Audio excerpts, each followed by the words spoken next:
மதிப்புக்குரிய பிரதேச செயலாளர் முகமது இஸ்மாயில் திருநாசர், மூதூர் பிரதேசத்தினுடைய உறுப்பினர் ரிக்வான் அவர்களும் இந்த நிகழ்வுக்கு வரவேற்புரையை நிகழ்த்துவதற்காக நாம் அன்போடு அழைக்கின்றோம்.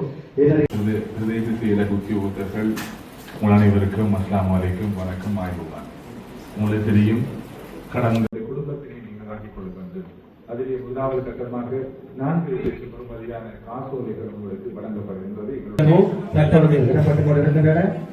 மூதூர் பிரதேச சமநல சேவை அபிவிருத்தி உத்தியோகம் பல்வேறுபட்ட விலங்குகளின் தாக்கம் எங்களை உற்பத்தியை குறைத்திருக்கின்றது. ஆகவே இந்த அடிப்படையில் இலங்கையில் எங்களுக்கு இப்பொழுது இருக்கின்ற தீர்வுகளாக நாங்கள் பார்த்தோம் சொன்னால் பல்வேறு தரப்பட்ட தீர்வுகள் இல்லை. ஆனால் இருக்கின்ற ஓரளவான தீர்வுகளில் ஒன்றுதான் இந்த காற்றழுத்த துப்பாக்கிகளின் பாதிப்பு. ஆக இந்த அடிப்படையில் நாங்கள் உங்களுக்கு தருவது உங்களது இந்த விளைச்சல்களை, உங்களது இந்த விவசாயத்தை பாதுகாப்பதற்காக மாத்திரமே. இது தொடர்பான ஒரு வரையறை இருக்கின்றது. இது தொடர்பான சில சட்டத்திட்டங்கள் இருக்கின்றது.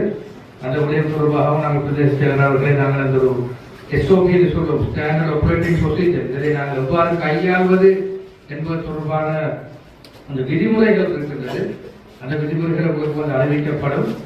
ஆகவே இது ஒரு தனிநபருக்கு வழங்கப்பட்ட விடயம் அல்ல. இது ஒரு சமூகத்திற்கு, குறிப்பாக நமது இந்த விளைச்சல்களை பாதுகாப்பதற்காக வழங்கப்படுகின்ற விடயம். ஆகவே இதனை நீங்கள் பொதுவாக பகிர்ந்து நீங்கள் பாவிப்பீர்கள் என்ற அந்த நம்பிக்கை எங்களுக்கு இருக்கின்றது.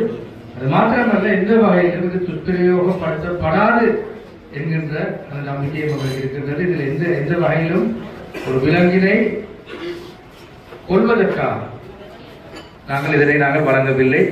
இதிலே உங்களது விளைச்சல்களை பாதுகாப்பதற்காக மாத்திரம்தான் நாங்கள் இதனை வழங்குகின்றோம். ஆகவே இந்த அடிப்படையிலே நீங்கள் இதனை சரியான வகையிலே கையாள்வீர்கள் என்ற நம்பிக்கையுடன் நாங்கள் பிரதேச செயலர் அவர்களுக்கு நாங்கள் அந்த அறிவுறுத்தல்களை நாங்கள் வழங்குகின்றோம். அந்த விடயங்களை அவர்களுடன் பகிர்ந்து கொண்டு ஒரு குறித்த காலத்திற்கு ஒரு முறை நீங்கள் அதனை சரியான வகையிலே பின்பற்றுமாறு மானிட்டர் பண்ணுமாறு நாங்கள் கேட்டுக்கொள்கின்றோம்.